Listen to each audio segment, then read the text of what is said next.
Good evening, everyone. I'll be talking about complication and management of penile Doppler. So my friend, Dr. Ashraf, showed very beautiful cases. I must congratulate him.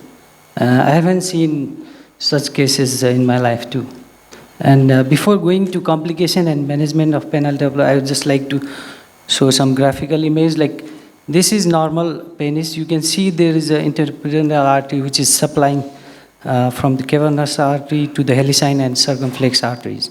So these arteries go and branch into the both corpora cavernosum and the spongiosum usually carry the urethra. And from there is a venous drainage into the circumflex veins, and then from the bulbourethral vein and then cavernous vein into the prostatic vein. So this is normal arterial and venous flow. And if you see the cross-sectional anatomy, you can see that these are two corpora cavernosa and the corpora spongiosum. So the cavernosal arteries come inside this and they form the helicine arteries, and these are the sinusoid. And there is a covering, and there are the veins, which are deep dorsal vein and the superficial dorsal veins. And these are the fascia. And this is the tunica albuginea, which covers all the structures. So most pathophysiology occurs in these channels only. So if you see the physiological changes, this is on the left side, you can see the normal one, and this is after erection. So these sinusoids, they open freely, and after these cavernosal artery as well as the helicine arteries increase in size, and there will flow within these arteries. So if you see the physiological profile of penile erection, it is a very complex phenomena. So it is interaction not only from the arterial venous sinusoid as well as in the nervous system. So whenever there is sexual stimulation, the endothelial and the parasympathetic nerve terminals, they release nitric oxide, which is the main neurotransmitter over here. So if you see this image, when there is a nerve cells as well as endothelial cells, they release nitric oxide. They increase the cyclic GMP, which in turn decrease the calcium level, which helps in relaxation of the smooth muscles. And when there is relaxation, there is increased blood flow and trapping the incoming blood by the expanding sinusoids. So if we see, there is trapping of the blood within the sinusoids over here, and then these sinusoids compressed against the wall and tunica albuginea, and these veins get compressed. So there is erection. So this is normal phenomena. As my friend told that there is different phase of erection. There are 5 phases. In initial phase, there is flaccid, where there is monophasic with minimal diastolic flow. There is a filling of phase in which there is an increase in systolic as well as in diastolic velocity, tumescence, full erection, and rigidity.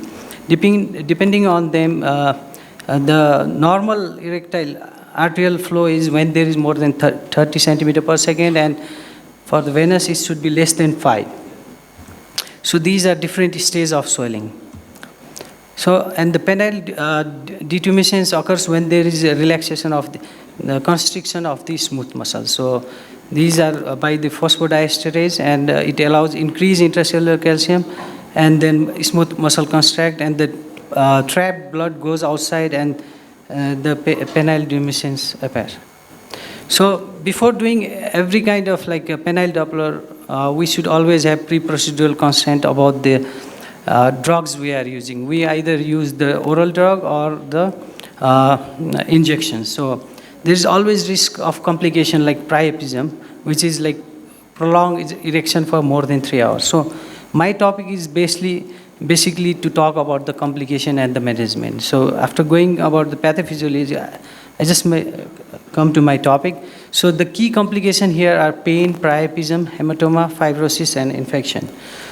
So the pain can be usually at the injection site, and if we inject in the superficial vein, like he said, there can be Mondor's disease, there can be superficial thrombosis, which can cause the Mondor's disease if we inject directly into that. And to decrease the pain, we can use a very thin needle and also give local anesthesia. The most dreaded complication which we see in the penile Doppler is priapism. So what is priapism? It's erection if it occurs more than 4 hours. So its incidence is different in different part of the world. Basically, it's 1 to 5, and it's more commonly drug induced, and it requires a very emergent management directly towards demiscence. If it's left like that, the penile corporal tissue necrosis and fibrosis can result, and if it's continue for more than 24 to 34 hours, it can lead to permanent erectile dysfunction. So priapism also are two types. The low flow, which is ischemic type, which is usually there is a congestion and there is a decrease in outflow or venous obstruction, and it is usually painful, and oftenly it's due to medicine or medical induced. And if we do blood sampling from from the penile, so we find that there is acidic environment within. Whereas high flow are non-ischemic, and they are due to increased arterial flow, and they are less symptomatic, and mainly due to trauma or due to arteriocavernous fistula, and the normal penile blood gas can be seen in that. So these are the conditions which can lead to high risk of priapism, and we should always take care, like whether the patient is having substance abuse, any kind of pharmacological agents he is using, like antipsychotic, antidepressant, whether he has penile or pelvic tumor malignancy, whether he has gone prostatic surgery, trauma, or psychological factor. Even younger age people have more chance of priapism compared to the older ones. So management of priapism is like we should is to aspirate all the blood from, as well as fast installation of the phenylephrine into the corpus cavernosum. So these are usually in our part, like most of the cases are done by the urologist only in the OT, but so if the person is practicing alone, it should be known to him also.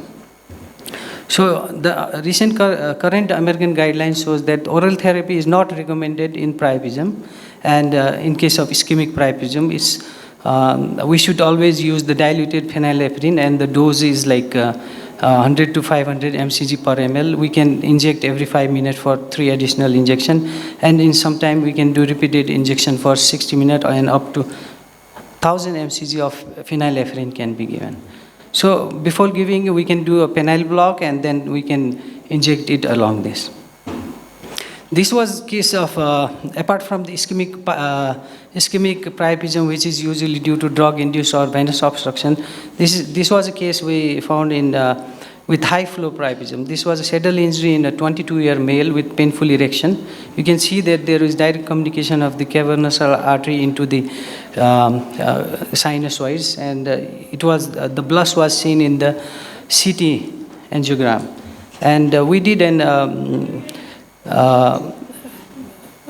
angiogram from the left internal iliac, and we can see the pudendal arteries and the cavernous artery, which is going into the sinusoid. So we use some gel foam as well as few coils were placed in that, and we could preserve other vessels from getting blocked. So if you see there are studies which showed that the papaverine-induced priapism is more common in younger age, and it should be treated with blood aspiration, irrigation, and injection of the alpha agonist. And also it's more common in the young age.